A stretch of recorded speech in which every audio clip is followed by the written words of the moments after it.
ative o sino das notificações. Olá, meus ilustres amigos e amigas, bem-vindos a mais um vídeo no canal Verdades Ocultas da Bíblia.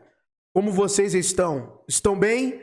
Eu espero que todos vocês estejam bem e vamos a mais um dia de react aqui no nosso canal. Estamos aqui mais uma vez com o excelente historiador Henrique Caldeira, do canal Estranha História e também no canal Cortes Estranha História. Justamente nós vamos reagir a um corte do canal Estranha História em que o Henrique estará falando acerca da ideia de Messias na tradição judaica. Um inscrito seu irá perguntar como ocorreu esta ideia de evolução messiânica, esta compreensão de Messias. Um excelente corte, você irá assistir comigo agora. Então, eu estarei fazendo os meus comentários aqui, você faça os seus comentários aqui no vídeo também. E aí? A ideia de um Messias, como nós vemos no Novo Testamento, como que a coisa evoluiu, como que aconteceu, como que desagou nisso tudo, como que o Jesus dos Evangelhos se tornou um Messias, e principalmente o Messias espiritual. Vamos lá então, vamos ouvir aqui o Henrique. Outro Guilherme, eu mesmo, não sei, mandou um superchat e falou que a figura do Messias no judaísmo é divina? Tenho essa dúvida ao ler passagens de Isaías e Miqueias. PS, tem algum livro de estudo sobre Isaías e messianismo para recomendar? Então, a questão do Messias, ela não é necessariamente divina, né? Porque o desenvolvimento dessa ideia ele vai se dando aos poucos dentro da tradição do antigo Israel, Judá, né, e do judaísmo propriamente.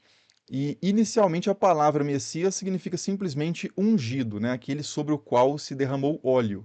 E, então, Messias era uma palavra que era utilizada, uma palavra do hebraico que significa isso, né? Aquele sobre o qual se derramou óleo, ungido, que era usada para se referir aos reis e também aos sumos sacerdotes, porque eles passavam por esse cerimonial, né? Esse ritual do óleo ali que é um reconhecimento da autoridade daquela figura. Então, tanto os sumos sacerdotes quanto os reis eram chamados de ungidos. Inclusive, Ciro, no livro de Isaías, que é um rei persa, é chamado de o ungido, porque ele foi eleito por Yahvé, né? Simbolicamente se derramou óleo na cabeça dele, para que ele cumprisse o papel de libertar o povo de Yahvé do cativeiro babilônico, né? Derrotando a Babilônia. Essa é uma ideia que nós vemos claramente na narrativa bíblica do livro do profeta Isaías, quando vai falar acerca de Ciro. Inclusive, temos aqui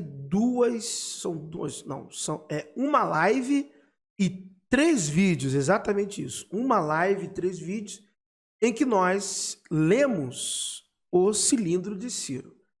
Principalmente vemos os paralelos bíblicos, exatamente isso, existentes entre o cilindro de Ciro e trechos do livro do profeta Isaías, o livro das crônicas e também o livro dos reis de Israel. Literalmente, é quase Ctrl+C, Ctrl+V. Então, trechos do cilindro de Ciro, coisas faladas acerca de Ciro, que vão parar no livro do profeta Isaías e em outras literaturas da Bíblia hebraica. E o grande problema é que Ciro se declara servo de Marduk.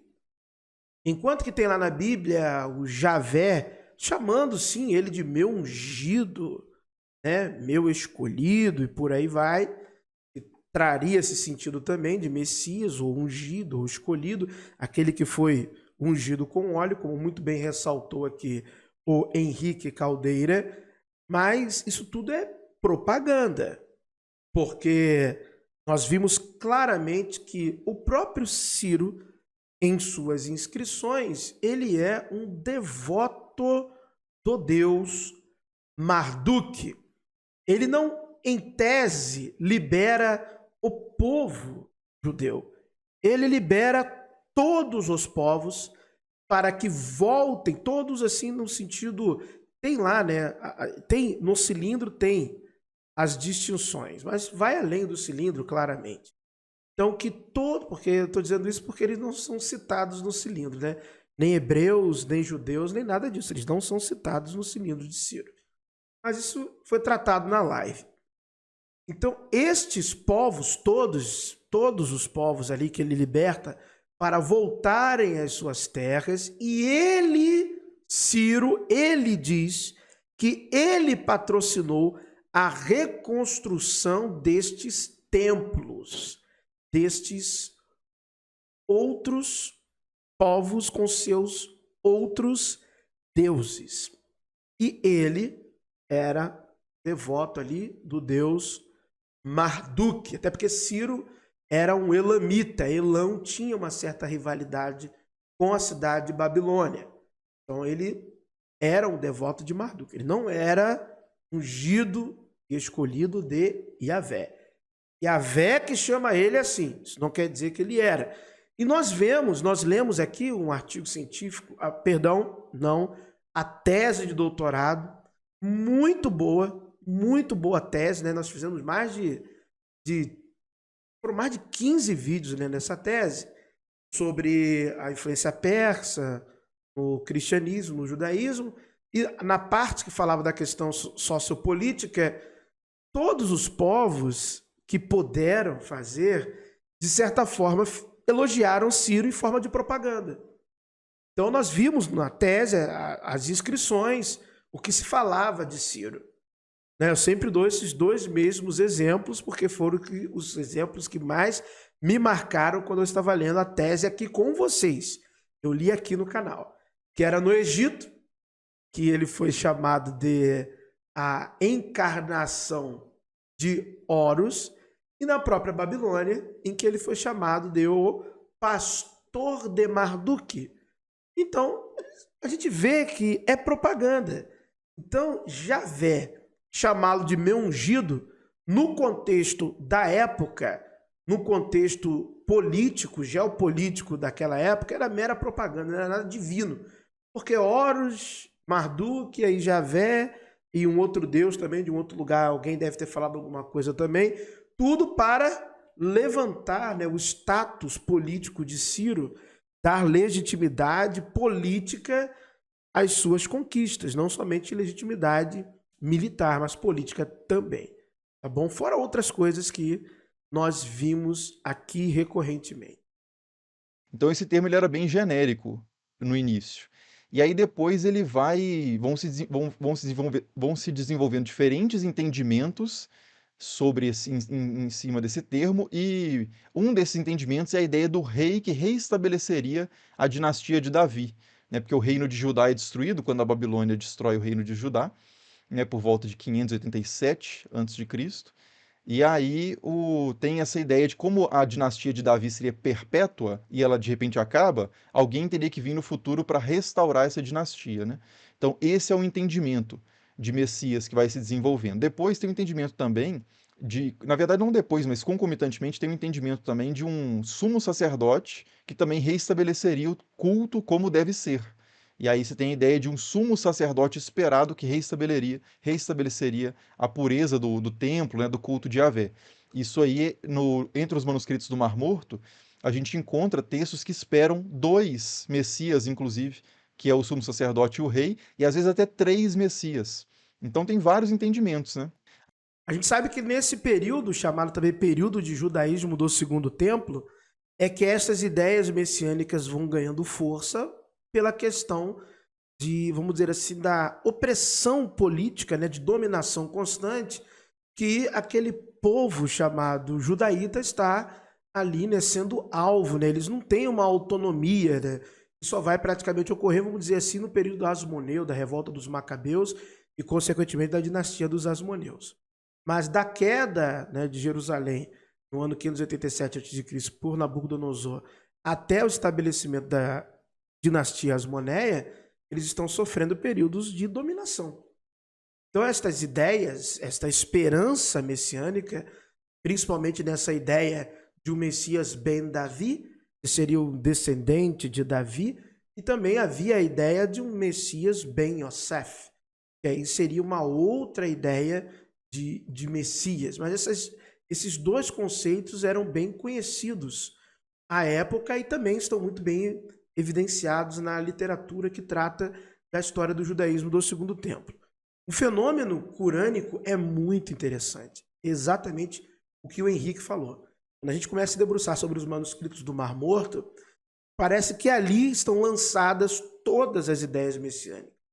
O Messias sofredor é a leitura hermenêutica, exegética de escribas e comentaristas de Qurã, ou seja, essênios, de Isaías 53. A ideia de um Messias sofredor. Porque o texto do profeta Isaías, capítulo 53, não fala que ali é um Messias.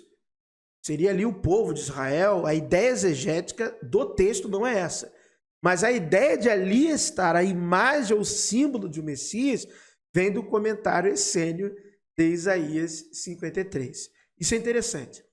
A ideia de um Messias de Israel, a ideia de um Messias filho de Davi, a ideia de um outro profeta é muito interessante. Estas ideias estão em cura. E se nós levarmos em consideração que primeiro Enoque em aramaico encontrado na Caverna 4, traduzido por J.T. Milik, Caverna 4 de Cura, encontrado entre os manuscritos do Mar Morto.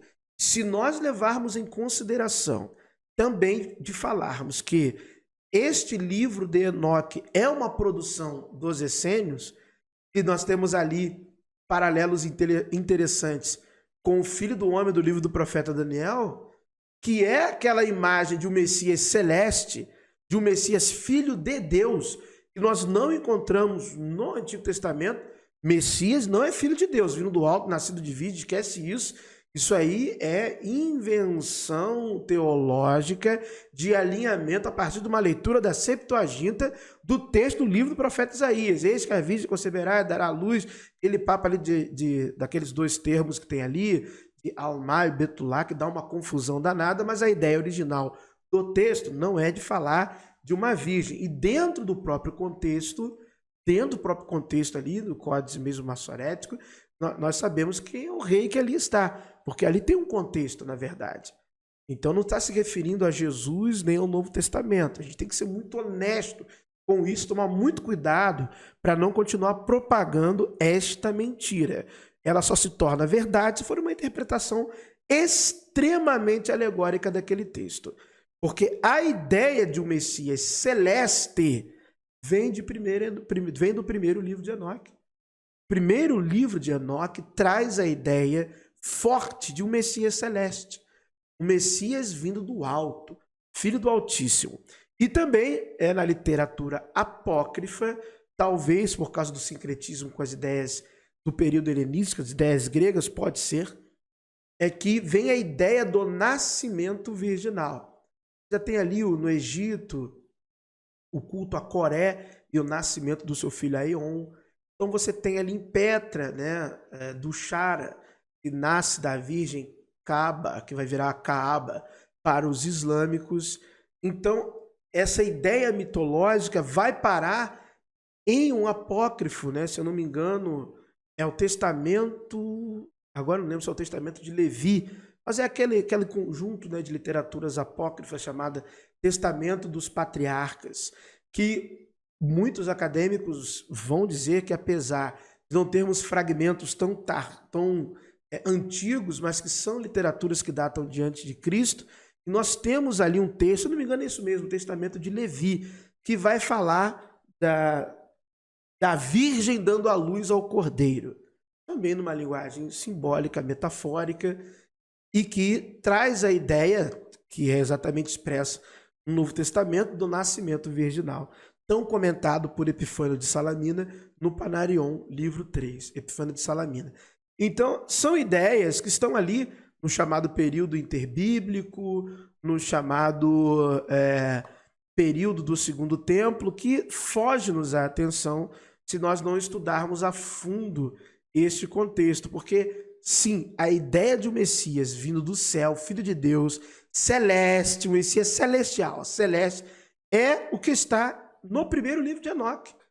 Qualquer um que lê percebe isso. E o que eu fico mais espantado, eu estou sendo bem sincero, é que ainda hoje existem pessoas que não sabem que muitas porções do livro de Enoque foram encontradas em cura.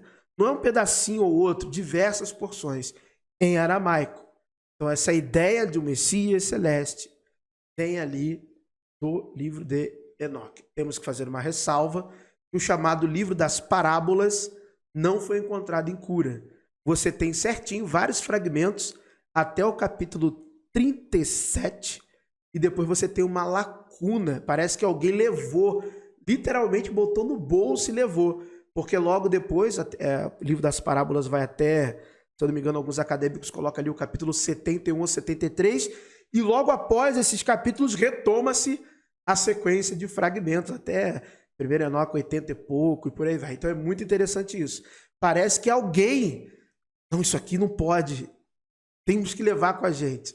Alguém levou e deixou, talvez o que era mais comum, o que era mais fácil de se resgatar, deixou ali em cura, tem certinha a lacuna do livro das parábolas. Então fica muito óbvio para quem se dedicou à literatura especializada nesse assunto que a ideia do Novo Testamento de um Messias celestial vem do livro de Enoque. Agora, o entendimento que a gente tem hoje mais frequentemente dentro do cristianismo é aquele associado à ideia de Jesus como Messias. Como Jesus foi interpretado como sendo Deus, né, um entendimento de que Jesus era Deus encarnado, aí você tem essa relação entre ser o Messias e ser divino. Mas isso não é um critério necessário e nem majoritário, né, no entendimento do Messias no judaísmo antigo. Verdade. E sobre um livro de estudo sobre Isaías e messianismo para recomendar, tem um livro, eu só conheço um livro em inglês sobre essa questão, que é do John J. Collins. Esqueci o nome dele agora, John J. Collins, Messiah. Se não me engano, é John J. Collins, né? John J. Collins. Temos um livro dele aqui que a gente... Aliás, já indicamos 3 livros aqui dele muito bons. Inclusive também o Marcos indicou uma obra recente também de John J. Collins, muito bom também. Então a indicação do Henrique, só de falar o nome do autor, com certeza é uma indicação excelente.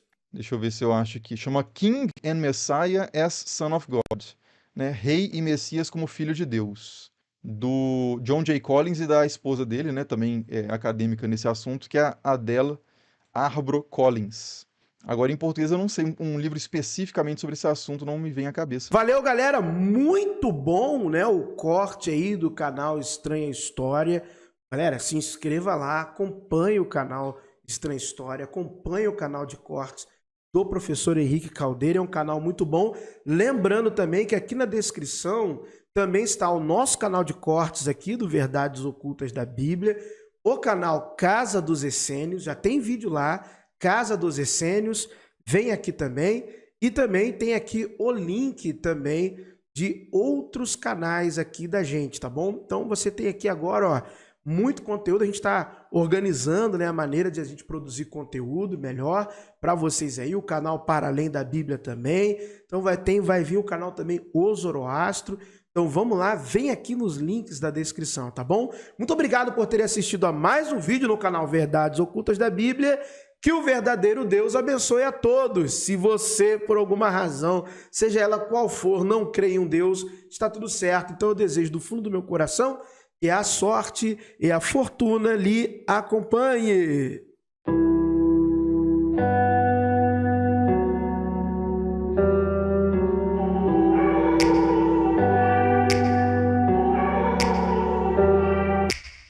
Take me back to a place where I felt at home. Take me back to a day when we weren't alone. Take me back to an age when the world felt small. Way back before we blew